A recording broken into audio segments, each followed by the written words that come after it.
Good morning to all my dear students of class 8. Today I am here to explain you all the chapter number 2 of the subject social studies part civics.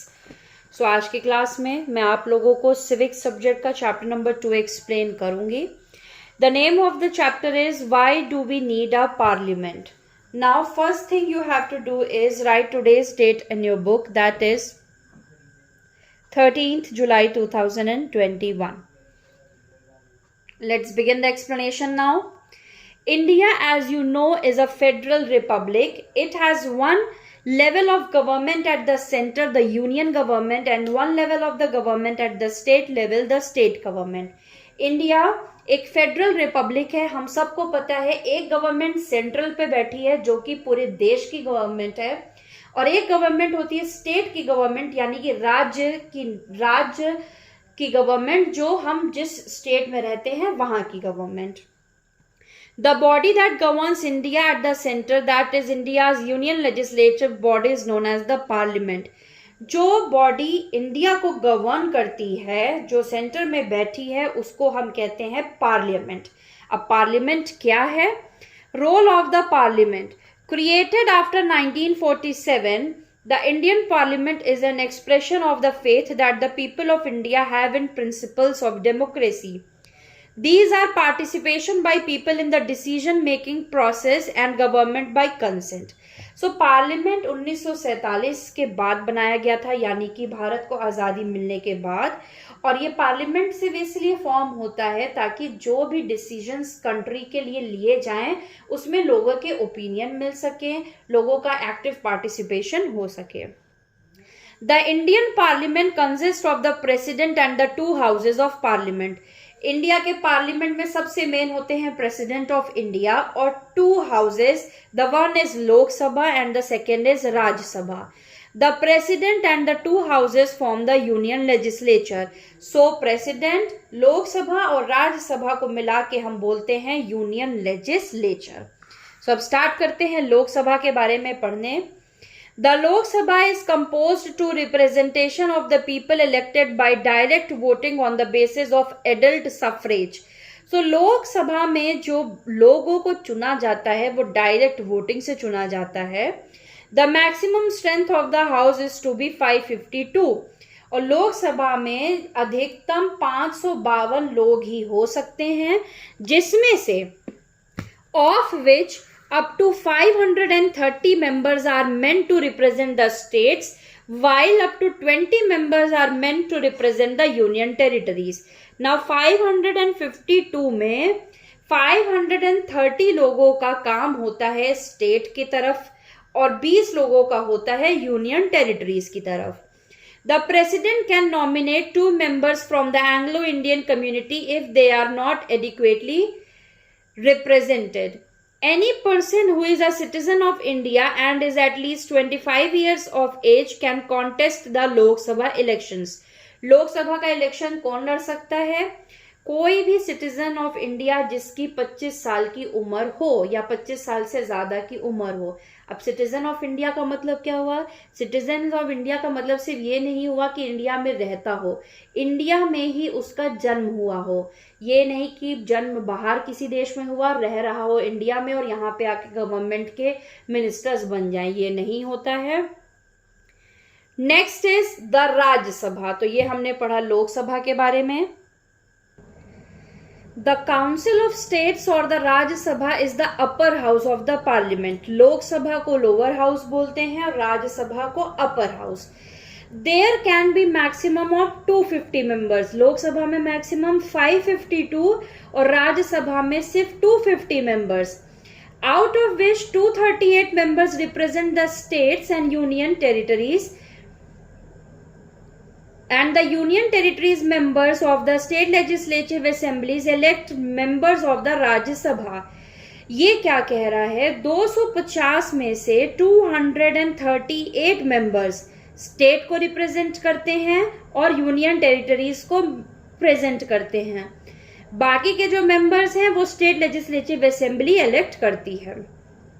The vice president is the presiding officer और the chairman of the Rajya Sabha. Rajya Sabha का जो presiding officer या chairman है वो है Vice President.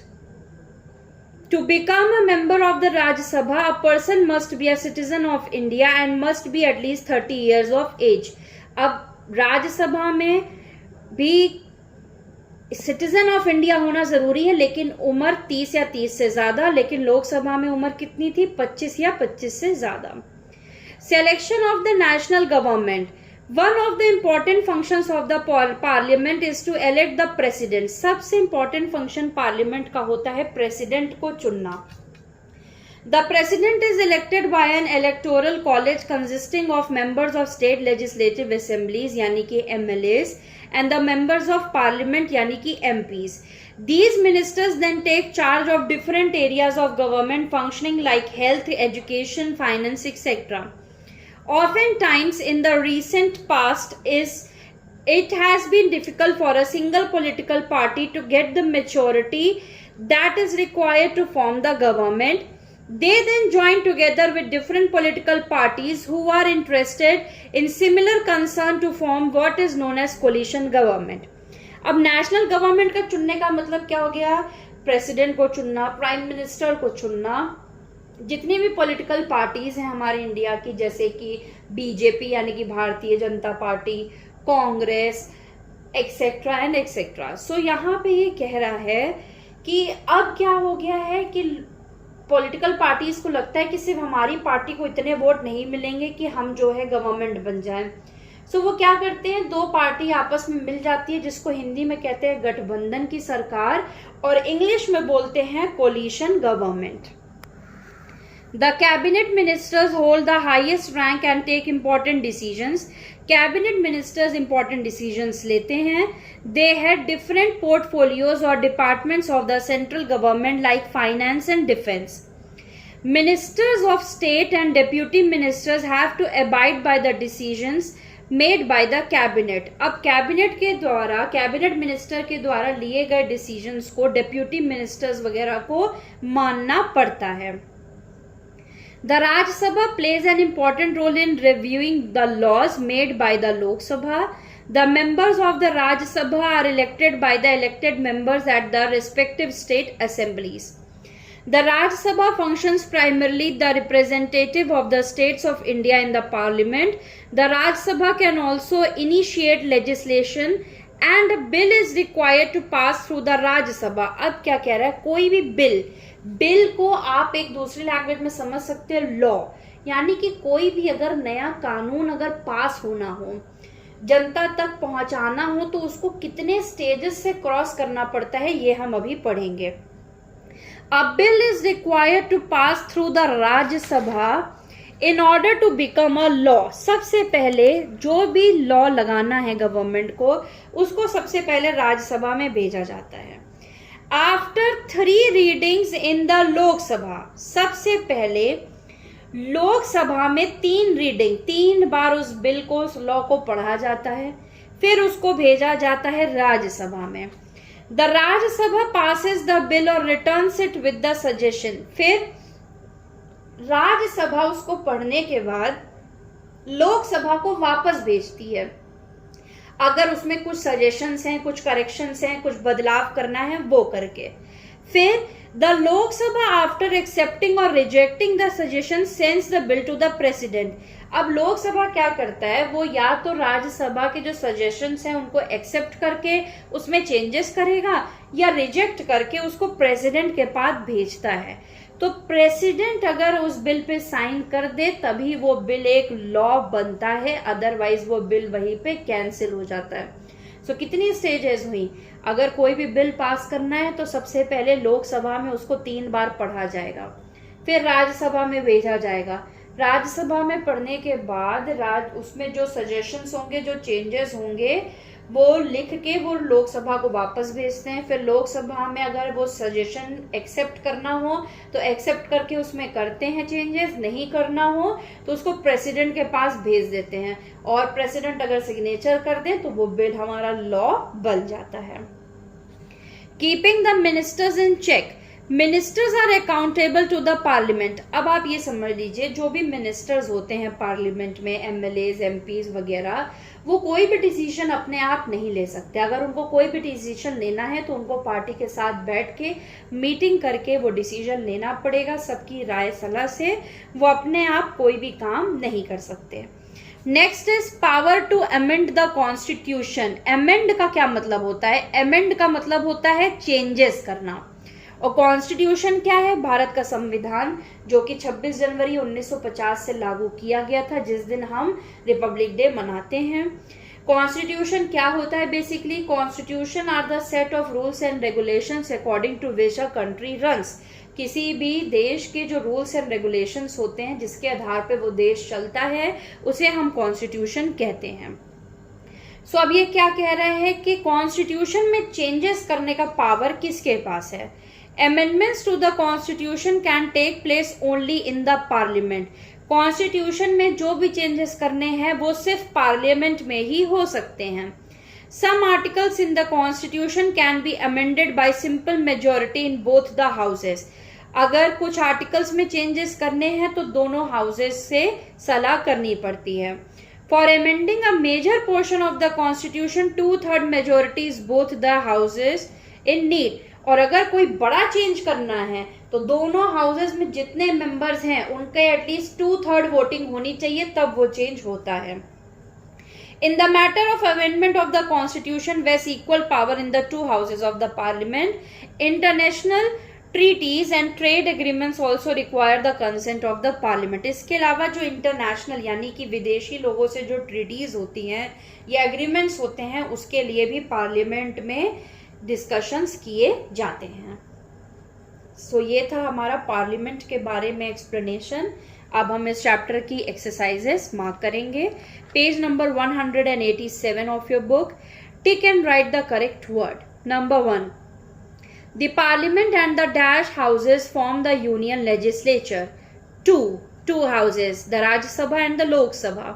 Second, there can be a maximum of dash members in the Rajya Sabha. राज्य सभा में मैक्सिमम कितने मेंबर्स हो सकते हैं? 250 और लोक सभा में 552। The dash hold the highest rank and take important decisions, cabinet ministers.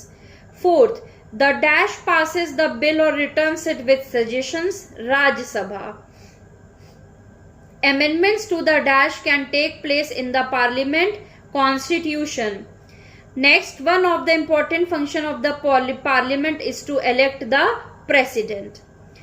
Filling the blanks using the suitable words. Number 1, dash believes in the freedom and equality of all, democracy. The Council of States or the Rajya Sabha is the upper house of the parliament.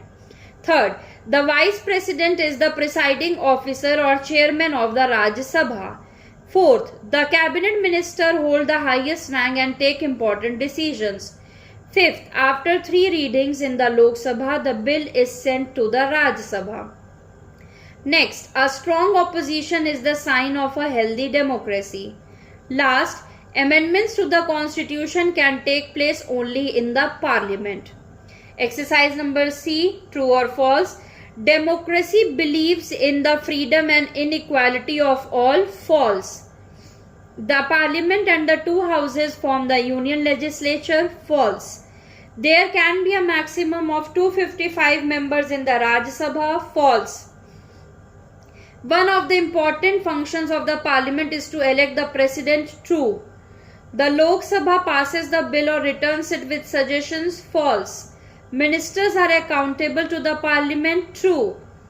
The parliament while in a session begins with a question hour, true. Match the following. Number 1, democracy, the freedom and equality of all. Parliament, union legislature. Rajya Sabha, a maximum of 250 members. Vice President, chairman of the Rajya Sabha. Cabinet ministers take important decisions. Lok Sabha, 20 members represent the union territories. So the numbering for match the following is 6, 2, 5, 1, 3, 4. Always remember, never do the numbering of match the following at the right side. Match the following numbering is always done at the left side of column number B. अब हम question answers mark करेंगे. जैसे मैंने last class में बताया था कि social science में अब आप लोगों को क्वेश्चन आंसर्स वीडियो में ही मार्क कराए जाएंगे. So take out your pencil and scale. One more thing important, never use pen in your book for any purpose. For filling exercises or marking the question answers, only pencil should be used. I use red pen because the video, so that you can see clearly in the video. So let's mark the question answers. Question number 1, short. What is the parliament? Come to page number 184 of your book. 184 of your book. Paragraph number 1, line number 5. Mark from here the body that governs India at the center, that is India's union legislature body, is known as the parliament. This is answer number 1, short. Kindly write here answer number 1, short. The body से लेके parliament तक. Question number 2, short. Name 2 levels of the government of India.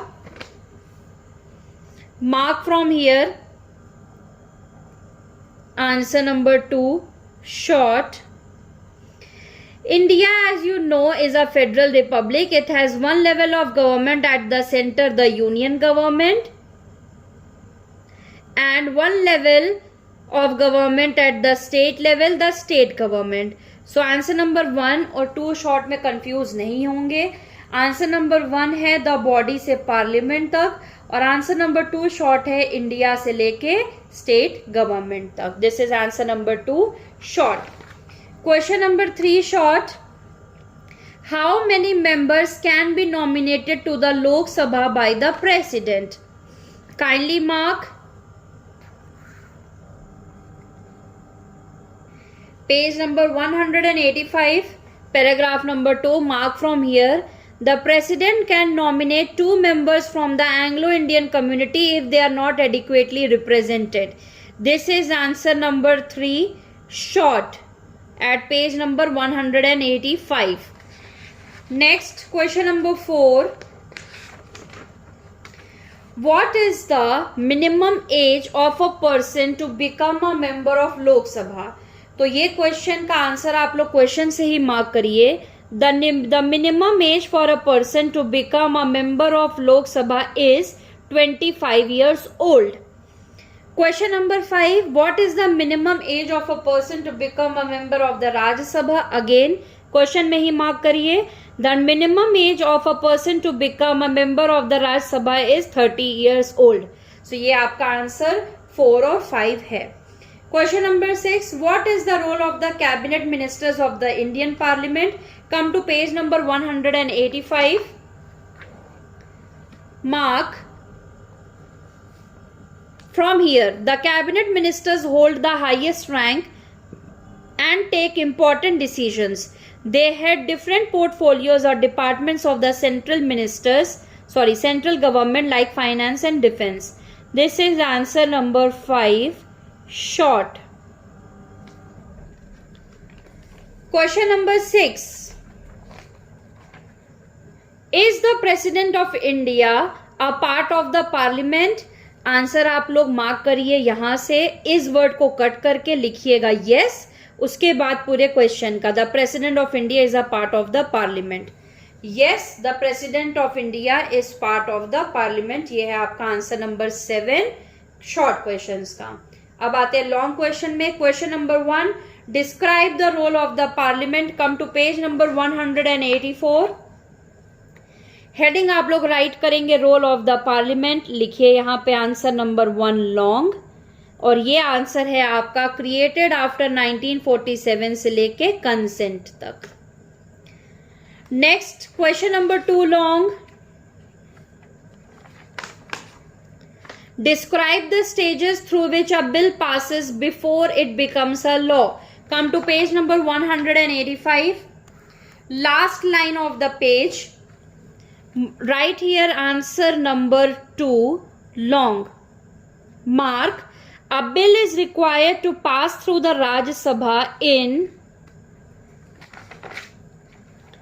order to become a law. After 3 readings in the Lok Sabha, the bill is sent to the Rajya Sabha. The Rajya Sabha passes the bill or returns it with suggestions. The Lok Sabha, after accepting or rejecting the suggestion, sends the bill to the president who signs it. यहां तक है आप लोगों का answer number 2 long. इसको आप लोग points में लिखिएगा.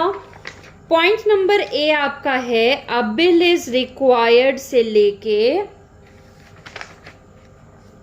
बिकम अ लॉ तक. Point number B after 3 reading से राज्यसभा तक. Point number C the Rajya Sabha से सजेशंस तक. Point number D the Lok Sabha से लेके साइंस इट तक. सो ये आपका answer number 2 long. Point number A B C D आप करके लिखेंगे. Question number 3 long. Discuss the functions of the Rajya Sabha in the Indian parliament. Come to page number. No, before coming to page number, mark in the question the functions of the Rajya Sabha in the Indian Parliament are. अब ध्यान रखिएगा, इसको हम 3 points में लिखेंगे 1, 2 and 3. सो पहला point देखते हैं क्या है. Page number 185. पहला पॉइंट है selection of the national government. यहां लिखिए आंसर नंबर 3 लॉन्ग का ये पहला पॉइंट है. Selection of the national government. इसमें लिखिए one of the important function of the parliament is to elect the president. The president is elected by an electoral college. नहीं, ये आप छोड़ दीजिए. ओके, सिर्फ इतना ही लिखिए वन ऑफ द इंपॉर्टेंट से लेके प्रेसिडेंट तक. इसके बाद इसका सेकेंड पॉइंट है keeping the ministers in check. ये भी आंसर 3 का सेकेंड पॉइंट है. इसमें आप लोग लिखेंगे ministers are accountable to the parliament. The members of the parliament specially the opposition members से लेके एक्शंस तक. फिर आंसर नंबर 3 लॉन्ग का पॉइंट नंबर 3 है power to amend constitution. Amendments to the Constitution can take place only in the Parliament. यहां तक. So answer number 3 long को आप लोग 3 हेडिंग्स में लिखेंगे. पहली heading selection of the national government. इसमें आप लोग 1 से लेके प्रेसिडेंट तक लिखेंगे. Second heading keeping the ministers in check. इसमें मिनिस्टर्स से एक्शंस तक. और third heading power to amend the constitution. इसमें अमेंडमेंट से लेके पार्लियामेंट तक. सो ये था आपका answer number 3 long. Question number 4 describe the power to amend the constitution. Again page number 186 में आइए. अब आंसर 4 आप लोग लिखेंगे यहां से सम आर्टिकल से. ये है आपका answer number 4 long. Some article से लेके पार्लियामेंट तक. नेक्स्ट क्वेश्चन नंबर 5 कट कर दीजिए. क्वेश्चन नंबर 7 कट कर दीजिए. क्वेश्चन नंबर 6 मार्क करिए. आपको क्वेश्चन नंबर 6 में क्या लिखना है. सो 1, 2, 3, 4, 5 और 7 कट हो जाएगा. क्वेश्चन नंबर 6 मार्क करिए. हमें अब क्या करना है. क्वेश्चन नंबर 6 में लोकसभा और राज्यसभा को कंपेयर करना है, यानी कि डिफरेंशिएशन लिखना है. तो जो आंसर नंबर 6 लॉन्ग है, इसको आप लोग टेबल बना के लिखोगे. मैंने हमेशा से सिखाया जब भी हम डिफरेंशिएशन लिखते हैं टेबल बना के लिखते हैं. इस तरीके का टेबल बना लेंगे कॉपी में. लेफ्ट साइड हेडिंग डालेंगे लोकसभा, राइट साइड हेडिंग डालेंगे राज्यसभा. अब मार्क करिए लोकसभा में क्या लिखेंगे. लोकसभा का फर्स्ट पॉइंट होगा द लोकसभा से लेके सफरेज तक. सेकेंड पॉइंट होगा द मैक्सिमम स्ट्रेंथ से लेके टेरिटरीज तक. यहां तक नेक्स्ट पेज में ये 2 पॉइंट आप लोग लिखेंगे लोकसभा में. फिर आते हैं राज्यसभा में. राज्यसभा में लिखिए, ये भी आंसर नंबर 6 लॉन्ग का है. पॉइंट नंबर 1 लिखेंगे द काउंसिल ऑफ स्टेट से पार्लियामेंट तक. और पॉइंट नंबर 2 लिखेंगे देयर कैन बी से लेके यूनियन टेरिटरीज तक. सो ये आप लोग लोकसभा और राज्यसभा का डिफरेंशिएशन लिखेंगे. Point number 1 and 2. Point number 1 and 2 हमेशा ध्यान रखिए जब भी हम डिफरेंशिएशन लिखते हैं इस तरीके से टेबल बना के लिखते हैं। एक तरफ हेडिंग डाल देंगे द लोकसभा, मैं शॉर्ट में लिख रही हूं, एक तरफ the Rajya Sabha, point number 1, point number 1। अब ये ध्यान रखिए, पॉइंट नंबर 1 लोकसभा का 2 लाइन में खत्म हो गया, लेकिन पॉइंट नंबर 1 राज्यसभा का 3 लाइन में खत्म हुआ। तो जब पॉइंट नंबर 2 स्टार्ट करेंगे तो वो एकदम आमने सामने वाली लाइन से ही स्टार्ट करेंगे। बेशक आपको ऊपर लाइंस लीव करनी पड़े, उससे मतलब नहीं है। जब भी हम डिफरेंशिएशन लिखते हैं पॉइंट्स हमेशा आमने सामने ही होने चाहिए। सो इसी के साथ हमारा चैप्टर नंबर 2 सिविक्स फिनिश होता है। Everything, book exercises, explanation, question answers and all. That's all for the today's class. Thank you very much.